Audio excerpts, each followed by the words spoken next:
Hello and welcome to Fostering Faith. Today, the second episode will be about attitude. As we walk into this season together, we thought it was appropriate to talk about everything that should be talked about and everything that's not being talked about. And so we're going to talk about attitudes today, how this can make or break your day. How do you feel your attitude affects your day, Gia? I feel like it affects my day on how other people I feel like it can affect everyone else's day. Like, the attitude thing just doesn't revolve around me, it revolves around everyone. Do you think of your attitude before you walk into school each day? Is it something that's apparent to you? Do you feel that you are cognitively aware of your attitude? I feel like, in school I am. You check your attitude? I don't think I will ever have an attitude in school. Okay. Then why do we have an attitude at home? Yeah. Absolutely.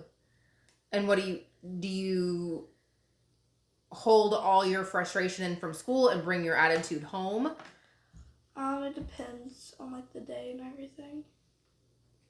Do you have an outlet? What are that? your outlets that you use for an attitude? Do you talk to your friends? Do you journal? Do you talk to God? Do you pray? Oh, I just talk to God and sometimes my friends. When do you talk to him? When I'm feeling down and everything, when I feel bad after I have an attitude and everything, I feel like that's the right time to. And as a parent, walking with a teenage girl during seasons of change and attitude, how a sweet little girl at the age of 6 can grow, and we have hormone fluctuations, we have sleep issues and eating issues, and I do feel like we're walking through this journey together. And as a healthcare provider versus a mom, you know of the reasons why these things are happening, but a 13-year-old, 12-year-old little girl don't care.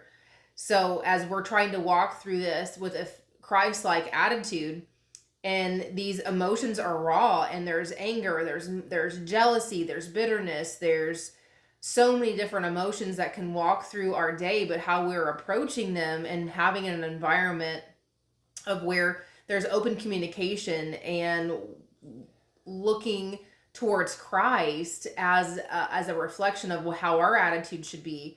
Do you feel like the environment that you're around, the people that surround you, can either make or break your attitude?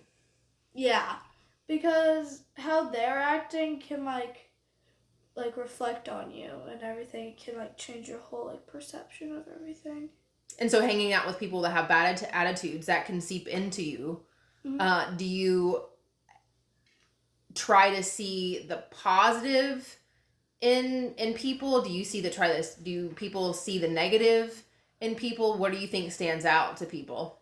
I feel like most of the negative stuff, because if I don't want to hang out with a person, I feel like you would think of more of the negatives, and if you want to hang out with the person, you would have to think of the negatives also. If I hang out with this person, I probably will get this, and they'll probably reflect this on me. So I would feel like I would look on all the bad stuff of people, but I don't think you should do that.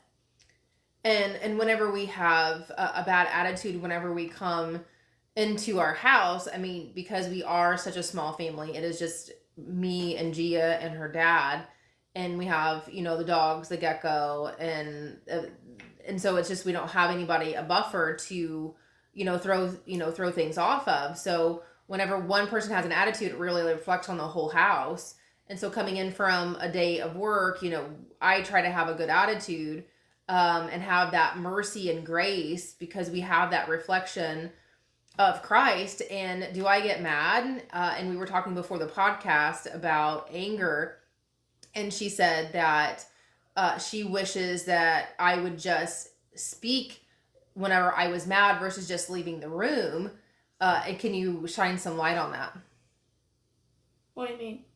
Like you said before the podcast, you just wish that I wouldn't get so mad and just storm off. Oh yeah, because when someone I don't know what you're thinking or anything. So I'm like, is she mad? Is she sad? Like, so me and Dad get confused a lot, like on where you're gonna go or like where what just happened or anything, because me and Dad don't use no context clues or nothing. So we get really confused and we don't know if like you're mad or anything. You just storm off and like we don't like see that. Like you just look mad and everything.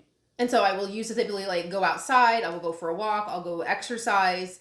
But my inclination was do not say anything that is going to be hurtful, harmful, and be said in that moment that I'm going to regret later. And so for me, taming my tongue is a huge battle because I had very loose lips and I did not choose my words wisely. And so I really try to reflect and say, because I know that life and death are in the tongue. And so I really try to use my words wisely and not say things when I'm upset or angry, because I know from past experiences, I can crush someone. I mean, I will lash you with my tongue and just be, there could be such damage done and I not even really mean it. And that's why for me, just walking, leaving the room, but taking what you said into context and from now on saying, you know what, I'm super upset at this moment, I'm walking away, and so I don't say something that I regret, and we'll come back and we'll discuss it later. Mm-hmm. And I think that is a great communication point to talk openly in the family and just say, you know what, okay, so how could we do this situation better if it happens next time? And as a parent coming into, we don't, we didn't do anything to cause the attitude, but yet the attitude is back onto us. I think that it's, oftentimes seen as disrespectful. I didn't do anything to you, but also too looking at it from a perspective of, look at our attitude towards Christ. How do you feel as we are maturing in your walk with God, that your attitudes and how you approach situations differently? I feel like I just think of what would God would do or like what would Jesus do, and think if I'm like mad or something or if I'm about to say this, I would think, would God do that? Would Jesus do that or anything like that? Yeah, and I think that's a good point to try to reflect his characteristics. And once you mature and as you get older, and speaking from an adult perspective, just being far from Christ, and as we mature in our faith and walk with Christ, you can see just kind of the evolution of how we were broken, crushed, far from God, looking at people in our own eyes versus looking at him in his eyes, and then knowing that he chose us, he loves us, he's adopted us. And for me to have a bad attitude because I'm now looking at people with Christ-like lenses, and because that is his son, that is his daughter, how could I disrespect a son or daughter of Christ? Mm-hmm. I mean, just looking at them as that the God of the heavens made them, like he knitted them together and has made them and has a purpose for them. And how could you not just look at that person and just love them for who they are, where they're at, and know that because of grace and mercy that he's given to us, how we have to give it to them.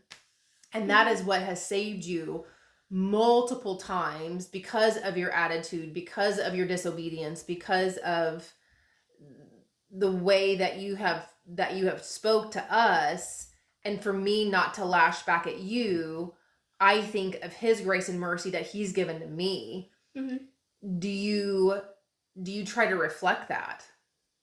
Yeah, I feel like that is like a great thing to try to reflect, is trying to be more like God and everything. Mm-hmm. So I feel like that'd be a great thing to like reflect on. Do you have any advice for kids trying to communicate with their parents about if they're having a bad mood or an attitude, or how they could talk to their parent openly and more like with confidence? Just think, have they been in your situation before, or like anything like that? Or just like go up to them and say, hey, can I have like a minute to talk or anything? Or like, can like just talk like really respectfully and everything, and like say, I need your advice on this or something like that. Or even just like what you said, just being very honest about, my attitude is not good today. Like I'm having a really bad day. My attitude, stinks. But also too, kind of looking at what fuels your attitude, making sure that you're getting enough sleep, making sure that you have enough rest, making sure that your nutrition is on point, because we all know that whenever someone gets hungry, they get very like crabby and complainy. And so making sure that you have your nutrition, making sure that you have enough sleep, and just looking at everything that's surrounding you, looking at your environment, looking at the friends that you're hanging out with, even just what are you putting in your gates, like your music that you're listening to, and things of that nature. So I think that's a way that we could end this. And so just kind of look at your environment, look at how you're sleeping, look at your nutrition, and just have that open communication with your parents. And for parents, just always having that open door, even an open journal for you to communicate with your kids, and making sure that we're giving them the grace and mercy as they grow and mature, and as hormones go awry, and just us being the reflection of what God has given us, so much grace and mercy. So thank you for tuning in this week. Stay tuned for next week and have a great week.